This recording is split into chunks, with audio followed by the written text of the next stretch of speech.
Hello, everyone. Welcome to our Friday live stream. We have a ton of questions, and I will get to those ASAP. They're already in the queue here. But before we start, on 1 week from today, so January 19th, I just sat down with Dave, I think 2 days ago, Dave Tate at Elite FTS, for a table talk, and that will be live or whatever, published or whatever you want to say, next Friday. And I'm not sure the time, maybe 11 o'clock or noon or something like that. It doesn't matter. But I will be on the Elite FTS table talk. Dave and I spent, 2.5, 3 hours or something together. So that's number one. Number two, I found this quote and I thought this was wonderful. The quote is, "Never doubt that a small group of thoughtful, committed citizens can change the world. Indeed, it is the only thing that ever has." So to sum it up, guys, listen, I think there's so much, see so many people waiting for politicians and policy to change their world when in fact it is going to be the citizens and your community that's going to make the biggest changes. So one group of people, and in fact, one person can make a giant difference. So don't forget that.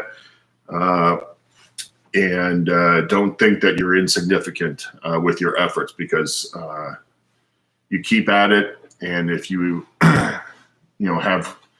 do it with a good conscience and, really want to help out whoever, whatever it is, you're doing good work. So anyway, I am super pumped because I already got my recovery work in early this morning. And as I came in from the super cold weight room, from the garage weight room, I was super happy, not because I did something smart, but mostly because I didn't do anything dumb.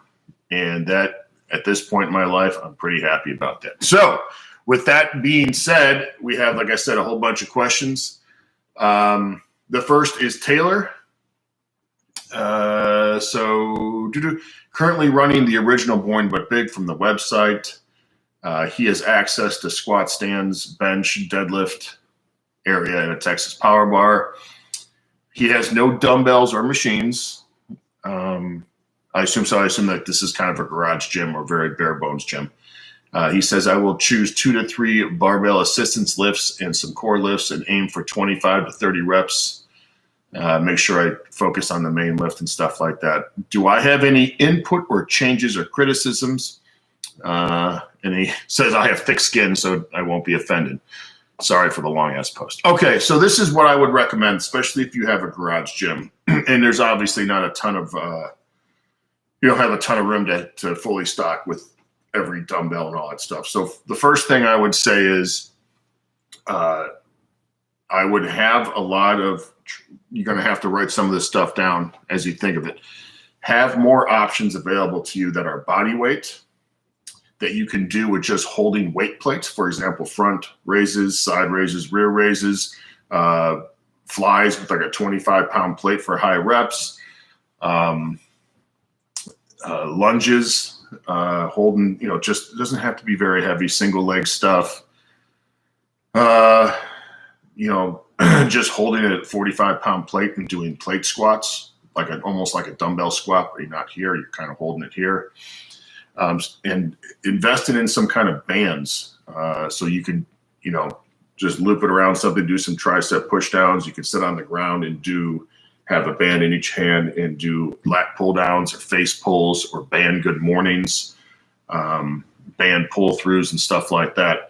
And the other thing that I would do is, if you can, start investing slowly in your home gym. And I would see if you could get, and this is what we did, we got dumbbells that you could handle. So we obviously don't have many dumbbells, but what we did was with James, we bought some, I think, 10-pound dumbbells. And then when he grew out of those, 15s and then 20s and 25s. With kettlebells, I think I started with the 53 and a 70. And so when I do some of that stuff, those are the ones I use. Now I've added some things as I've gone by. But with your home gym, you got to find ways of adding some body weight work, some stuff with just holding plates, much like you would a dumbbell. So just, we just do the the Ronnie James Dio plate. So you just put your fingers through the hole of the plate and use it. We still do that at London quite a bit for some of our lighter rear and side lateral work. And so I would probably put that in a little bit, because if everything's going to be barbell assistance, you're going to have some holes in your training, and the body weight band and not really dumbbell, but the using the plates will give your body a little bit of a rest. And because always using the barbell is going to run you down, especially if you're doing boring but big. So just be smart about that. And you don't have to add all this stuff, maybe invest in one light band and one average band, or, you can get a mini band for band pull aparts and stuff like that. So I would start, this is what I always did, was I just had a massive list so I could remember of all the different exercises I could do for my assistance work. So when the time came and it was time to do some, upper body push stuff, I would just look at the list and say, listen, I wanted to do this, but I definitely can't do it. So I'm going to go to this. And that way you never, because you're going to end up forgetting a lot of the things that you can do. And that happens to this day. So, all right. Frank Leone, he writes, when would you suggest to do the FSL work after the main lift instead of just going right to your assistance work?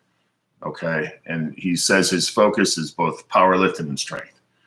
Generally speaking, I would add in, now this might differ for you, the FSL work, especially the 5 sets of 5. And FSL, for everyone that doesn't know, is an acronym for first, set, last. So what I would generally do is I would do that as kind of like your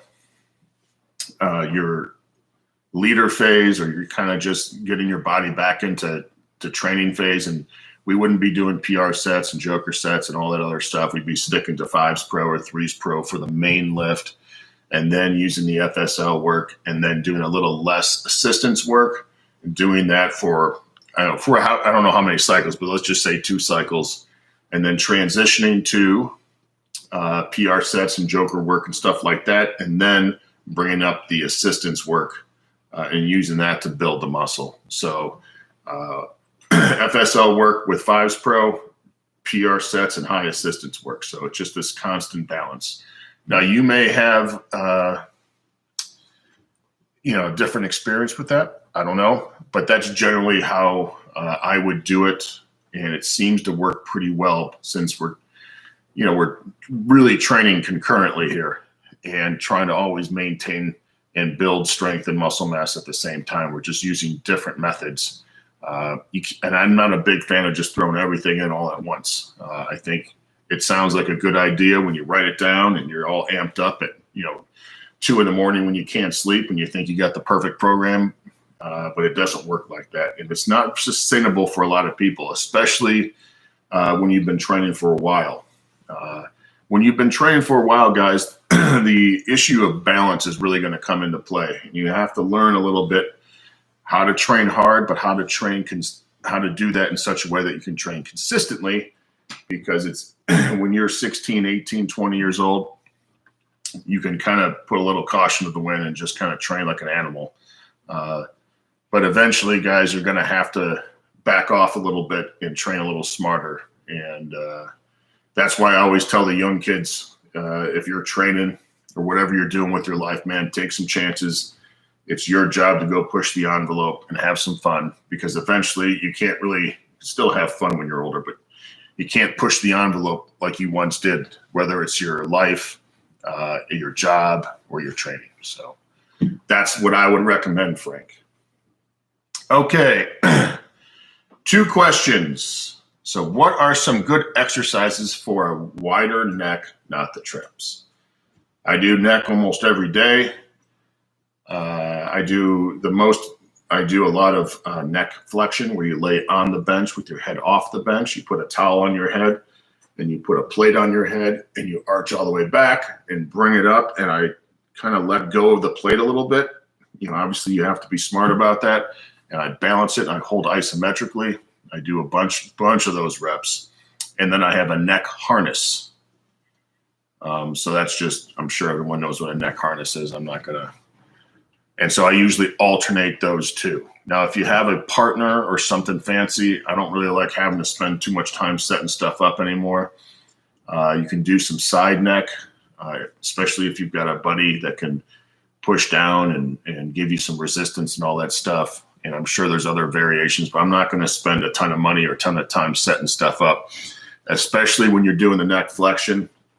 Make sure you're not just doing reps. Make sure you're doing reps to strengthen the neck in a big range of motion. And you don't have to go terribly heavy, but I have found that once I've warmed up my neck a little bit, the isometric holds, man, does that smoke. And you're kind of curled up almost into a crunch. So you're getting this intense kind of tension, not just in your neck, but throughout your abs and stuff like that. So I guess you can count that as ab work. But so those two things I think are awesome. I also don't think you have to go very heavy all the time. I think just be careful on that. I'd rather do a little bit lighter weight and just a big range of motion to make sure you're consistent with it. All right, the next question is, I don't have a power rack or reliable spotters. Is the bar speed slowing down a good enough approach? I assume to know when your set ends. Yes, that's what you're going to have to do. And you're going to have to be smart about that. But I lifted for a long time without spotters. So you have to just learn and always err on the side of I'd rather rack the bar and fight another fight rather than getting plowed. And also learn how to dump a squat off your back, whether it's over your head or just stepping out. So just be smart about that. Another question he has is using assistance exercises to have a full body workout advisable. Yes, we talk about that all the time. But his example is on bench day, do 5 sets of 15 on squats and 5 sets of 15 on barbell rows. See, I would not choose those exercises as my full body workout because the squats and barbell rows are, I assume 5 sets of 15 on squats means barbell squats. Usually want to pick less intensive, just overall intensive. I don't mean intensity like percentage of 1 rep max exercises. So for example, instead of barbell squats for 5 sets of 15, I'd recommend doing 3 to 4 sets of dumbbell squats or doing 3 to 4 sets of lunges or step ups or put on a weight vest and do, 150 straight squats, stuff like that. So you're still working hard, but you don't have all that spinal compression. If you got a belt squat, that would be awesome. Sled work would be amazing too, or prowler work. And the same thing with barbell rows. It's a great exercise, but if you're doing a full body workout, that's just a tremendous amount of strain on your lower back. And if you're doing deadlifts in a couple days or just doing regular squats, it's going to tire out your back. So generally choose exercises that you can recover from a little better. For example, chest supported rows, single arm dumbbell rows, obviously pull-ups, chin-ups, and all the variations, rope climbs, hand over hand rope, peg boards. Obviously, if you can get your hands on a peg board, that would be amazing. Monkey bars would be good. Curls, any kind of pull-in work would be advisable. So, but yes, you can do full body workouts like that, but your assistance has to be smart about that. You can't just choose main lifts and do that for assistance. And that's not a very sustainable program. Okay. All right, here we go. Man, there's a lot of questions, so I'm going to just be patient with me, okay? Dear Jim, thanks for all the lifting and music knowledge you have shared over the years. Well, this is from Ioannis, and I assume, judging by his last name, you are from Greece. All right, so thanks for all the music and lifting knowledge you have shared over the years. My question is, how should I program conditioning if I'm riding a bike daily for 40 minutes. Generally speaking, if you're already riding the bike, I assume you're outside riding the bike to work or something like that. If you're doing 40 minutes, I don't know how much more conditioning you really need unless you're severely out of shape or your goals or what you're training for require you to be in a little better shape. The only thing that you might want to add in once or twice a week would be something sprint oriented. So like, for example, a prowler push or, something with more, hard and shorter rest periods. But generally speaking, if you're riding your bike every day for 40 minutes, that's kind of taken care of. And I don't think you really need to do that much more. Again, unless it's a huge hole in your program and you kind of need to make up for lost time, or if you're training for something specifically that's requires you to do more conditioning.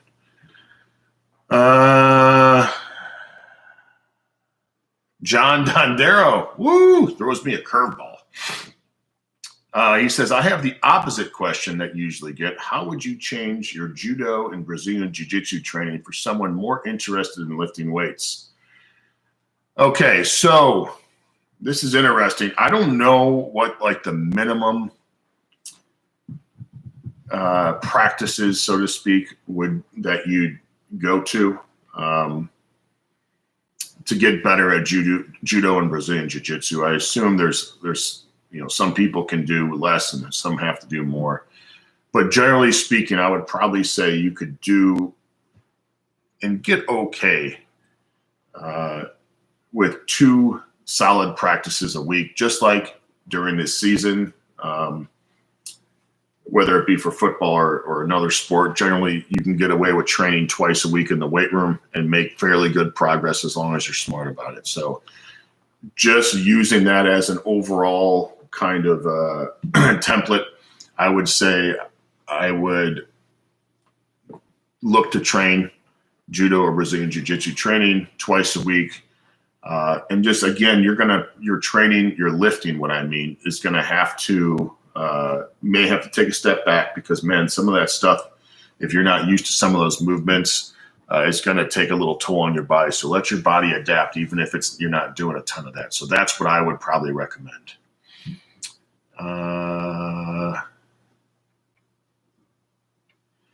Okay. Any advice for training super undersized athletes? I've been working with a high school football team that has 3 kids over 200 pounds. Recently went 0-10. The closest game was 26-6. So this super undersized athlete, I don't know exactly what you mean by that. Obviously, you don't have a lot of heavier kids. I don't know how much the training would really change other than as far as like what we do, we are always concurrently trying to raise all levels. And that includes strength, muscle mass, conditioning, doing different kinds of jumps, speed work, stuff like that. So I don't think that would change. I think the other thing is you'd have to really start stressing the eating.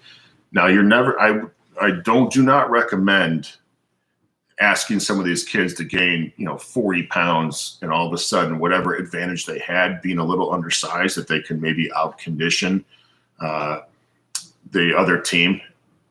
If you take that away, now you're just going to have still an undersized team that's going to be horribly out of shape. So I still obviously want them to gain muscle. So we really push the protein. I tell the kids, we always try to get 150 grams of protein per day from real foods, and not everyone does it, obviously. But the kids that do, there is a massive change. And so if you can kind of keep on your kids every day, if you can bring in 4 or 5 Tupperware containers of what a meal should look like. So this is what 150 grams of protein would look like throughout the day. It's really not that much. And, the other thing is, it's not just your problem as far as having undersized athletes. The one thing I've seen, and I see this all the time, is you have sport coaches running offenses and defenses that are not fit, that do not fit the athletes that they have. So in this day and age, in 2023, 2024, you have a lot of teams running the spread option or the spread, but they neither have the athletes or the quarterback to actually run that. Instead, they should be running an offense that fits an offense and defense that fits the kids that they have. And that's one thing I think we do a really good job at London is we have kind of a base of who we are. We have a base offense and base defense. And then judging by what we have, we will tweak things here and there instead of trying to fit our kids into the latest and greatest. So a lot of that, again, you said you recently went 0-10. That's not just the weight room stuff. Your coaches have to find a way to put your kids into advantageous positions. And honestly, you're going to have to hide some players too. We do that all the time. You give a kid, like, listen, he's not the best kid, but listen, your only job is to cover this gap. That's all we ask you to do. Or all you have to do is block down. I don't care what else you do. Just wash everything down. So you don't give them a ton of responsibility, and they just get good at doing that one thing. So again, the other thing is I would, with an undersized team, again, push the diet. But, man, you got to push the consistency because even if a kid is 5'10", 150 pounds, you can get him up to 165, and he could be – we've had plenty of kids around 165, 175 who are all state, who maybe been 6 foot, 6'2", and just could wreak havoc. And they really built themselves physically over the years into an incredibly strong, muscular dude. So while technically on paper they might not look, they're not 230 pounds at 6'2" or anything like that, but they'll still knock your head off.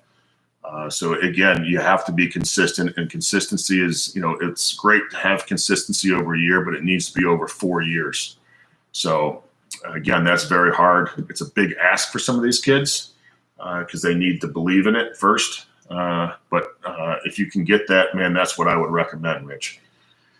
All right, Tyler says, if a school like Alabama reached out to you to be the head strength coach for their football program, would you consider doing that? Well, first of all, I am wholly unqualified to do that. The thumbnail for this was obviously a joke. Would I consider it? Yes, but it would have to be financially worth my while. Let's just put it that way.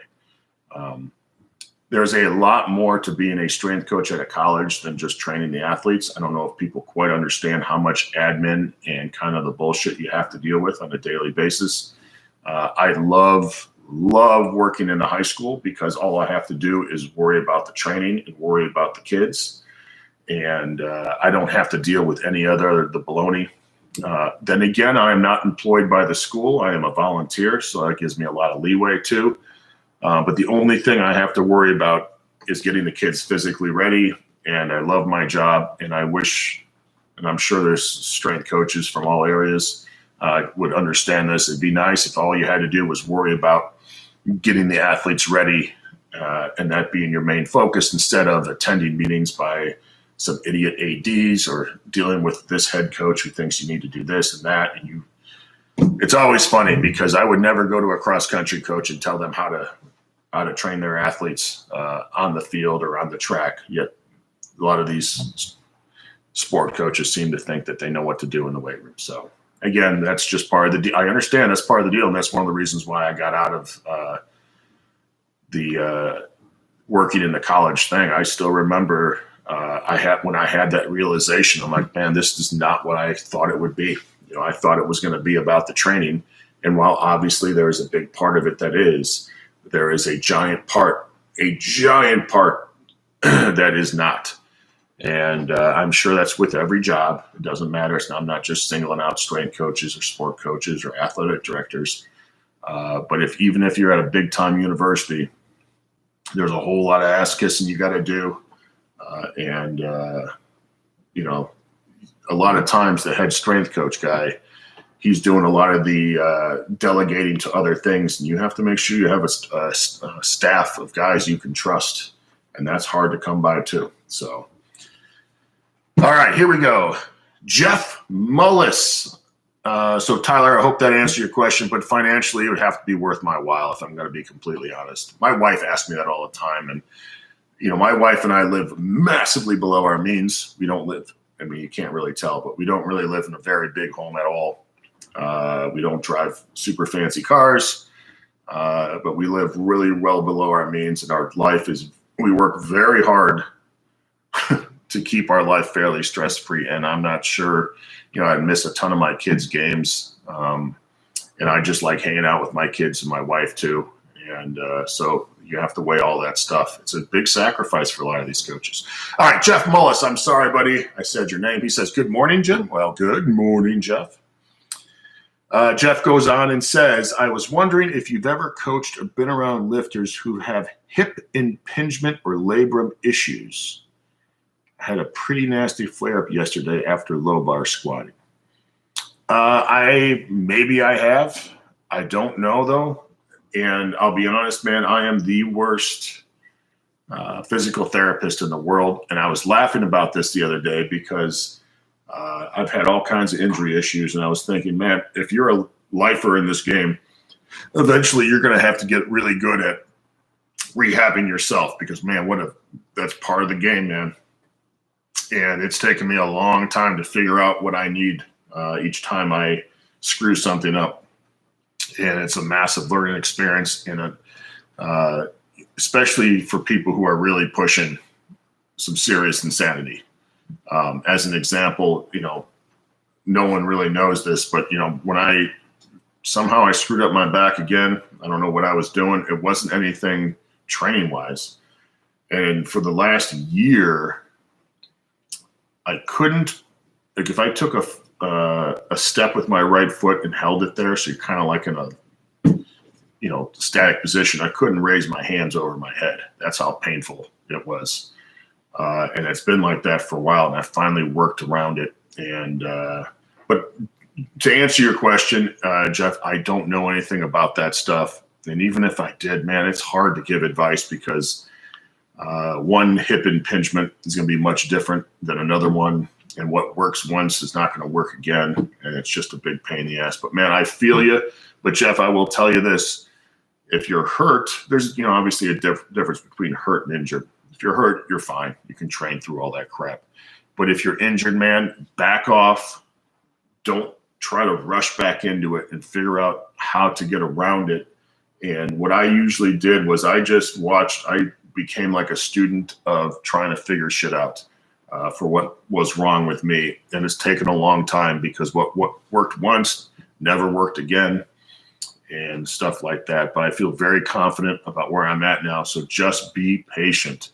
And then I did a video on, what to do when you're hurt and how to train around that. I would seriously watch that because one of the issues with being injured is it starts effing with your head and your confidence and all this other stuff. And you kind of have to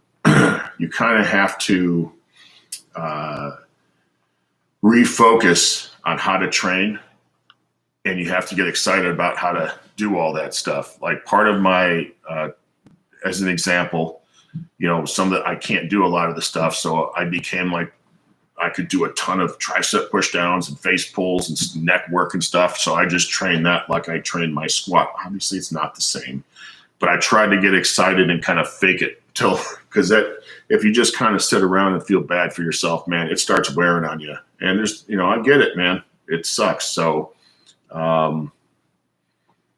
anyway, and then, there's a good chance, Jeff, that's going to flare up again. All right. I don't want to be the, I don't want to be a guy who's going to be all doom and gloom, but look for things that you have done that really seem to aggravate it. And, he says he did it after low bar squatting. You may have to change how you squat.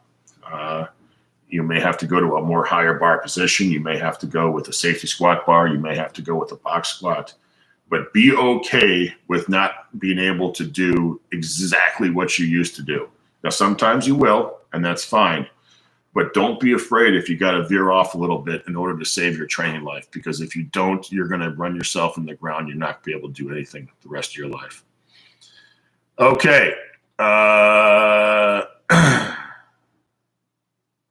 Tom Bryant says, is it me or do most people overcomplicate things? He goes on and writes 1 or 2 main lifts per day.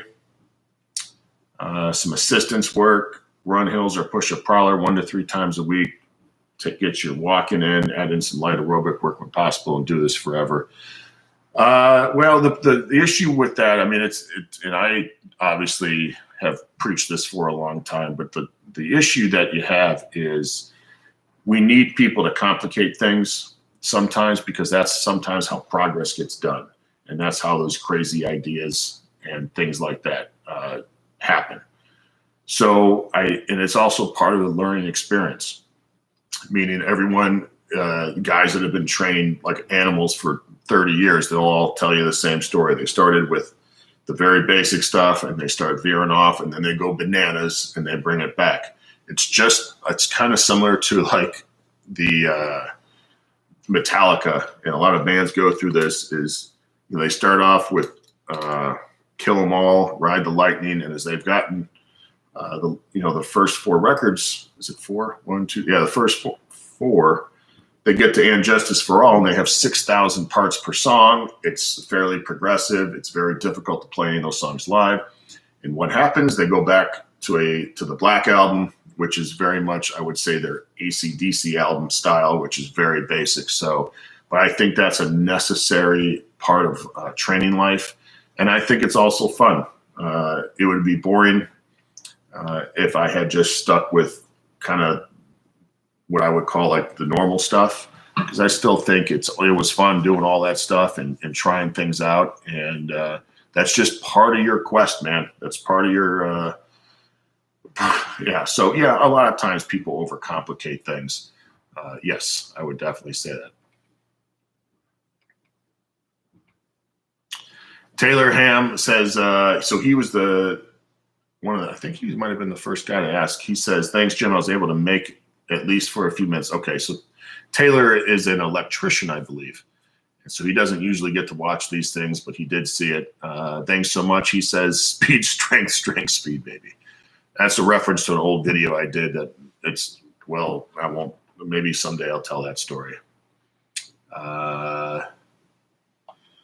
So Jeff Mullis, the guy with the hip issue, says, I've been able to use the safety squat bar without pain or flare-ups. Do you think this is a viable option, or would it be detrimental in the long run? Listen, if you're not going to compete, man, don't worry about it. A safety squat bar is one of the most brutal bars around. I call it, basically it's the dumbest squat lift around, because you just have to kind of hold the handles. You could round a little bit. Maybe not the smartest thing in the world, but you just kind of have to grunt fuck that thing up. You don't have to mess around too much with technique. It's kind of like a barbarian style squat, so to speak. It trains the hell out of your back too. It really starts to dump you forward because of the way that the bar cambers. And you don't have to worry about where you put the bar, because the bar is just going to go where it is. There's not a lot of thinking. And I think especially if you're not competing, there's nothing wrong with the safety squat bar. Before I stopped squatting altogether, that's what I did a lot of. And I wish I probably would have done that more. I think I would have avoided some issues. And it's, to me, the safety squat bar is the best, dumbest squat lift in the world. So, okay, Josh says, what are your recommendations on where to buy a prowler set? I would assume to get one with wheels. Man, I know there's like a prowler thing with some kind of resistance wheel, but it's super expensive, and then that's just more moving parts. Man, I've had, I use like the original prowler. Dave Tate and I were the first guys to really put that thing to the test. And ironically, I did it over at the high school, and this was probably 20 years ago now. And so I've had the same prowler. It's the Prowler 2 from Elite FTS. I've had the same prowler for 15 years now. I've only had to replace the skis once, and I use the hell out of that thing. So I think bang for buck and something that's built like a tank, you can get that, or the Econo Prowler, the E-Prowler, I think they call it. And so that's what I would recommend. Man, listen, I got my start with Elite FTS. Dave Tate is one of my best friends. Dave Tate gave me a chance. And I tell you right now, I've known Dave for, I think I met him in 2001. It was before 9/11. I remember that. It was before 9/11. And, Dave is the real deal. He's a tremendous businessman, make no mistake about it, incredibly smart, but he really gives a shit about training. I mean, really gives a shit about training. And some of my best memories in my life, not just training, but just in my life, revolve around Dave and Elite FTS, and I would be remiss not to support them 1,000%. So, all right, Tim.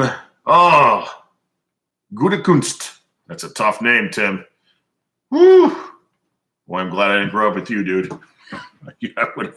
I know you probably hear that all the time, so no offense, but that's just the way it goes. Okay, Tim writes, my question is, after my main lift, is it better to switch to a different lift for the supplemental lift or stick with the exercise you were doing for the main lift? For example, I know exactly. So if you do bench for your main lift, you would do deadlift for your supplemental. Listen, people will argue this all the time. The one thing we trying to stress on the forum is for that supplemental lift, doing a lift that looks like the main lift but isn't. For example, if you're bench pressing, your supplemental lift would be a two board, or be a floor press, or be a steep incline or something like that. I think that gives you a little bit of variety. And but I'm a big fan of sticking with the same lift that you're doing. Just less warm-up time, and maybe that's the old dude in me. I don't need to be warming up for another lift. So that'd be my recommendation. So Eric Davis says, could you expand on not turning assistance circuits into conditioning? My heart rate is always through the roof during these circuits. Well, I mean, you can turn your assistance circuits into conditioning. The problem is your form gets compromised, your weight gets compromised, I already said form, your technique and all that other stuff starts getting compromised. And if conditioning is not your goal, then there's no reason to turn your assistance stuff into conditioning. So if you're having that issue, just increase the rest times and let your body kind of naturally get into a little better shape. Again, you can still get into fairly good shape by you don't want to be pushing 100%, even with your regular conditioning. That's not a good idea. So for example, when I first started doing the weight vest stuff, I would do, let's say, squat, push-ups, and chin-ups. I would purposely over-rest between each exercise, okay? And I did that until it was super, super easy, like stupid easy. Like 2 months, I just did every single day I go out there. And I think I took about 3 minutes to get through all 3 exercises. And I made sure that my body was, the reps were solid, all that other stuff. And then from there, this is probably about 8 weeks into that, I said, I'm just going to go for broke. And I'm not going to kill myself here, but I'm not going to do another, so I did chin-ups first. I'm not going to go to push-ups after I do my chin-ups until I feel physically ready. I'm not going to look at my watch or anything like that. And surprisingly, I finished, I think it was 10 rounds. It averaged less than 2 minutes per round. Okay. So obviously less than 20 minutes it took to get through those 10 things with the weight vest. I could never have even approached doing that when I first began. All right. So you don't need to keep on going 100% with some of this stuff to get better. All right. It's best to develop slowly and surely over time. And just because you did something on day one doesn't mean you're going to get better on day two. I just kept doing the same basic thing over and over again and let my body adapt over a long period of time. So then when the time comes to push, I'm neither tired, I'm not that sore, my joints aren't killing me, and I just feel great. So you're always teetering on that edge of how hard to push conditioning. But listen, man, the goal isn't to just condition for that day. It's to get good overall. And that's one thing I think people need to understand is your training doesn't exist in a 1 hour window. It's supposed to build and build and build and build. And in my experience, that's the best way to do it. So take your time and let it build slowly. Let's see here. So Tim goes on, he says, okay, so I understand what you're saying.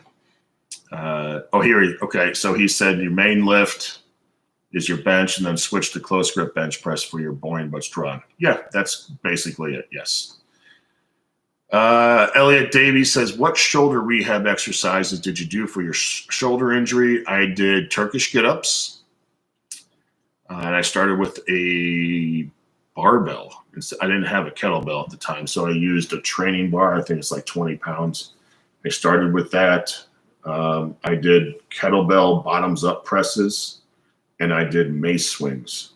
I'm sure you've seen those, all that other stuff. And I did not overdo it. I maybe did 1 or 2 sets every day because with the rehab stuff, as I've learned the hard way, just because you can do 1,000 reps is not going to make yourself get better. So those 3 things were the big things that I did. And today I did mace swings as part of my active recovery. And I still use it. I don't do a ton of them. I think I did 5 sets of 10 things per side. I don't know what they call them. So anyway, all right.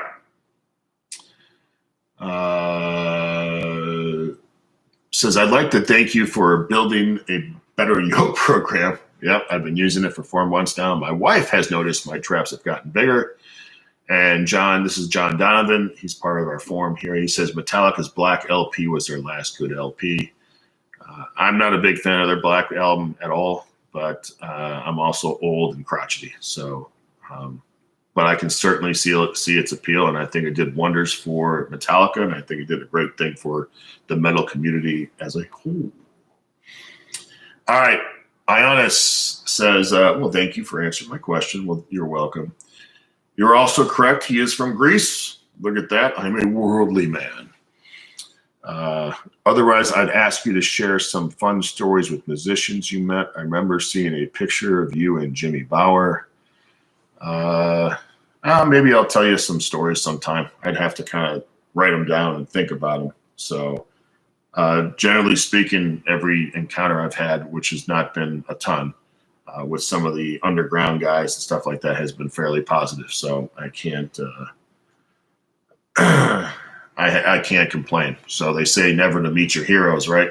And I have an awesome picture of me and Karen Crisis. I don't know if anyone remembers the band Crisis from the 90s.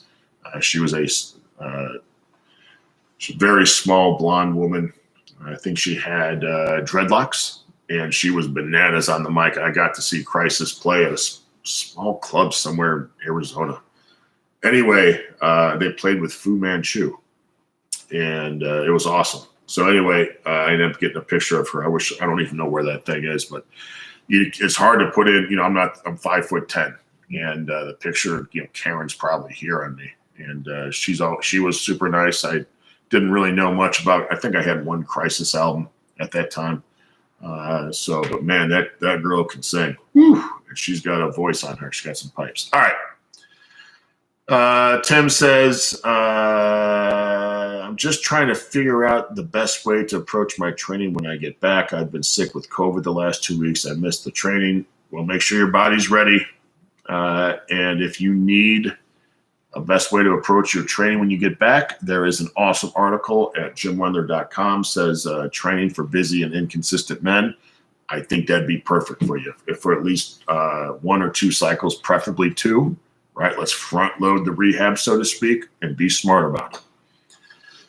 Josh says, hey, Jim, I wanted to thank you for your advice to go to 2 to 3 days a week for lifting in one of your recent chats. I went back to the basics and I'm lifting 3 days a week. The extra recovery days have helped.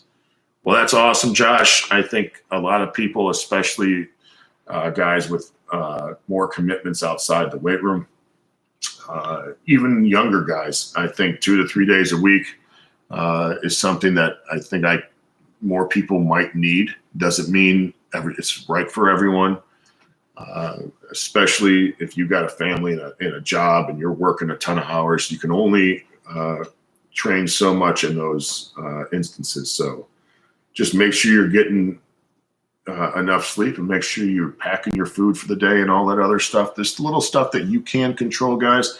That's one of the best things I ever learned. And my wife and I are always drilling it back into each other's head is always control what you can control because there's just so much chaos out there. So you can generally control what time you wake up and what time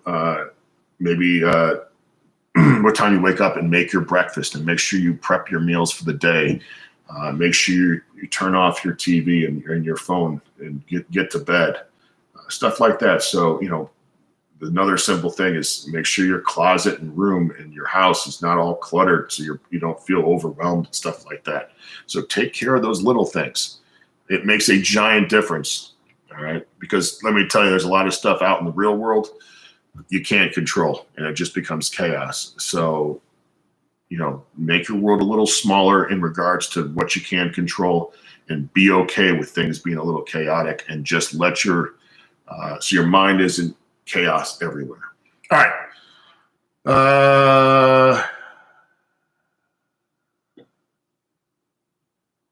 Okay, Frank says, hey, Jim, regarding the first set last work, my question was a little too unspecific. I was wondering more about the purpose of supplemental FSL work instead of pushing assistance to get more practice. We generally do it to, a little practice, but we do it for bar speed purposes. That's the big thing. I very rarely see people know how to press a barbell or squat or deadlift correctly with the necessary force. And I think that's one of the best ways to do it. So yes, I think it does build strength, and it is necessary for some people.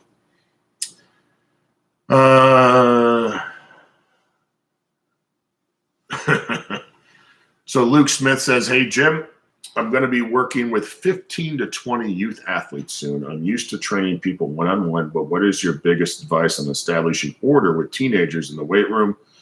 There's a lot of things I can say is one, don't be so quick to get the workout in. Make sure the kids know what they're doing. So make sure you're teaching them before you're actually training them so they know how to do X lift, okay? So that's number one. Don't try, day one, we got this workout, man. You might only get through the first two things. What I did was when I got the first batch of kids, we taught them how to do, the dumbbell squats and push-ups first. And then once we got that done, we taught them how to do a barbell lift. Now, we didn't turn this wasn't trained. We just started with the bar. I taught them little things like that. And we never moved on to the next thing until I was 1,000% comfortable with them ready to go. And so we just slowly added things to the training program. And we didn't move on until I felt like they could basically run themselves, so to speak. Obviously, they're not going to do that. But you don't need to be throwing all this exercises and training at a kid, and they don't even know how to set up the bench press. So it's just about getting them taught on the little things, the stuff that maybe you take for granted, and not moving on until they're ready to. So again, your workout might have 5 different things on there, but the reality is it's going to be crap the entire time unless you go through each thing and teach how you want it to be done, what you're looking for, and that the kids understand how to do them. Because if you don't, it's going to be super frustrating for you, and it's going to be super frustrating for the kids because they're going to feel overwhelmed when they look at their sheet of paper or however you write down the training, and they're not going to know what to do. So make sure you you address that. Make sure you have good standards, but make sure that the standards that you have are reachable too. You don't need every kid to be squatting 500 pounds or anything like that. So, and the other thing is make sure you know how to speak to a large group, how to enunciate, how to communicate, and that you demand that, when you're talking, they're not talking, stuff like that. So, man, yeah, you'll get used to it though. Like, the one-on-one stuff is obviously much easier, but it can be kind of boring too because you're just kind of sitting there. So, but 15 to 20 athletes, it might feel a little overwhelming, but you'll get used to it, especially if you get them in pockets. Like if you have multiple power racks, try to put no more than 4 dudes in a power rack if possible. So, all right. John Donovan says, are you a Weed Eater or Dope Throne fan? I love Weed Eater.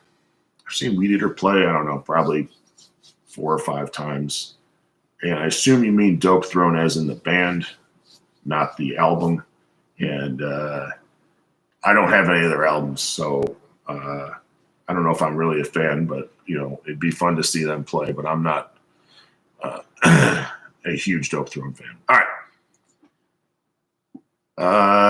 Some guy with a whole bunch of letters and numbers says, the article on training for busy and inconsistent men is one of the best articles ever. It really helped me a ton. That's awesome. We originally did that for the forum, I believe. And because we would get those questions all the time because, got so many busy dudes doing a lot of stuff. And I just kind of broke it down the simplest way I could. And with reality, I wanted things based in reality because I see a lot of training stuff out there being done for people that just seems like, I don't know, living in the dream world. And I, like you guys, well, maybe not now, but when I was working for Elite, you had a full day of work. You got a family. You got to learn how to budget your time. And it's not like, I was 25 years old and just kind of living in a 1-bedroom apartment and you had all the time in the world to train. So Eric writes, hey, Jim, how many days a week do you recommend the reverse hyper? Just trying to keep my lower back stronger as I get older. It depends on if you need it to stay healthy, if it's one of those exercises that you feel is 1,000% what you need. If it's not, if it's just an exercise, so to speak, maybe once or twice a week, I think you'd be okay with it. I think it's good to have a wide variety of like lower back style exercises, especially within, maybe certain parts of your training. And then when you start to peak or when you really want to hit stuff, that's when you only do the things that drive the lift. But I think you should train a lot of your stuff in a variety of ways. So maybe once or twice a week. Again, unless for whatever reason that is what keeps you healthy 1,000%. So Joe Hallman writes, the boring but strong to add auxiliary work after the 5x10. I think you're asking, do you do assistance work with the boring but strong? So the boring but strong would be 10 sets of 5. So yes, you can do assistance work after boring but big or boring but strong, but generally speaking, they have to be very low risk, low intensive exercises. So as an example, instead of doing dips, you would do tricep pushdowns with the band for 2 sets of 50 and you'd be done. Instead of doing heavy dumbbell rows, you might do lat pulls for 3 sets of 10. So it would have to be, listen, if you're putting in a ton of one thing, something's got to be pulled out, all right? And in this case, of boring but big or boring but strong, generally speaking, what you pull out is both the volume of the assistance exercises and the difficulty or the stress of the assistance exercises. It's the best way I can say it. How beneficial would Walrus assistance be for young high school athletes? It depends a lot on the athlete. A lot of kids can't even do a lot of that stuff. I think it will be beneficial for some kids. So as an example, We had some of our older kids do their assistance work Walrus style. This was a couple years ago with the weight vest, but there were few and far between. Now we still do, the junior high kids do a variation of that stuff as part of their warm-up, and they will sometimes add it in for their assistance. I think I mentioned last week that James, my youngest son James, is training with the junior high team now. He's in 6th grade. He trains with my wife, and they did recently did, I think, 10 squats, 2 pull-ups, maybe 3 or 4. I can't remember. X amount of pull-ups, push-ups, and squats. And I think they also did jumping jacks. So they did 4 exercises every minute on the minute for 50 minutes. So, so yes, I think for young high school athletes, it can be beneficial, but they also need to be, that needs to be worked in slowly, because they need to learn how to do the lifts first, and they need to put on some muscle mass first. So I think we do a lot of the body weight stuff as part of our warm-up, and let that kind of use that as kind of a stepping stone until doing it, harder. Okay, we got 10:56, man. Okay, RNC asks, what is your opinion on creatine? Is it worth taking? Yes, it is worth taking. I think that's one of the few supplements that I think is worth a poop as far as like performance supplements. And especially if you're a high school kid, and especially if you're in football, I think it's incredibly beneficial for the positive effects it has on brain, with concussions and stuff like that. So, Cardona says, you probably have gotten this question a lot, but what kind of hip flexor movements and stretches would you recommend for someone who is sitting at his desk for most of the day? So there's a million things out there, guys. So I'm going to mention a few. My hip flexors are horribly tight. So the one thing would be like the 90-90s. I'm a huge fan of the 90-90s and shin boxes. I think that stuff is super important. I think hurdle duck unders and hurdle walkovers. I'm sure you've seen those a million times. If not, do a YouTube search on that. So that would be kind of your mobility work. I have gotten a ton out of that, and I think you can do that stuff like the shin boxes and the 90-90s. We do those all the time with our kids, and I think you should probably do maybe 2 to 3 times a day, maybe just 2 or 3 minutes of 90-90s and stuff like that. Again, if you don't know that, just type in hips 90-90 into YouTube, and you'll see a million videos. I think that's a huge deal. And obviously, like I think they call it couch stretch. It's just a hip flexor stretch with your rear foot elevated, kind of like you're doing a Bulgarian or a single leg squat. But a lot of times, for me, the ballistic or 90-90 mobility stuff seemed to help my hips much more than static stretching. Sometimes it didn't. But the 90-90s and the hurdle duck unders have done wonders, as well as the step overs. So highly recommended, but I would recommend trying to do it at least twice a day. It doesn't have to be for a lot. You don't have to kill yourself. Again, you don't need to do 1,000 reps, just 1 or 2 minutes and you'll be good to go.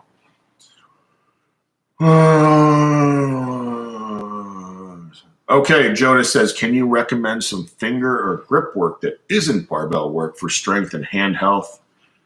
Just anything aside from rows, shrugs, etc. Listen, that's way out of my wheelhouse. I've never really had to do any of that stuff. And there's massive amounts of grip work dudes that do all kinds of that crazy stuff and pinching. There's like 10 different kinds of grip strength, and I am not familiar with any of that. Everything I do is, with ropes or the high rep dumbbell stuff. And I never really had to do any of the other stuff. It hasn't really come into play. Just when you do some of that stuff, make sure you're not overdoing it, because man, it's going to start hurting. it's going to start taking its toll. So let's get a couple more questions. If anyone wants to ask, I will answer these. If not, we'll get going here. I feel a little stuffy, man. I don't know what the hell that's going on. So anyway, does anyone have any more questions? I will wait a little bit. And man, I feel like I just talked my ass off here. So again, guys, remember next Friday I will be it would be a podcast and table talk, whatever you want to call, with Elite FTS. Me and Dave Tate sat down, I think it was Wednesday or something like that, Tuesday. I don't know what day it was. So look out for that. Again, that'll be the 19th. And I will also be doing a live stream again, the same time, next Friday at 10 a.m. And I really enjoy doing these, guys. And let's see what else. Anything else? Hey, as always, man, do something stupid if you can, conditioning-wise, especially if you're in the cold weather, guys. It's miserable. At least here it's going to get colder, and there's nothing better than being a little more miserable, making the weather another component to help build your self-esteem through suffering. So, all right, we're good to go here. Thank you, guys. I love all you guys for showing up. I thank everyone who asked a question. And have a great weekend. Be safe. Spend time with family and friends. And remember, one person can make a huge difference. Do so and be awesome. Later.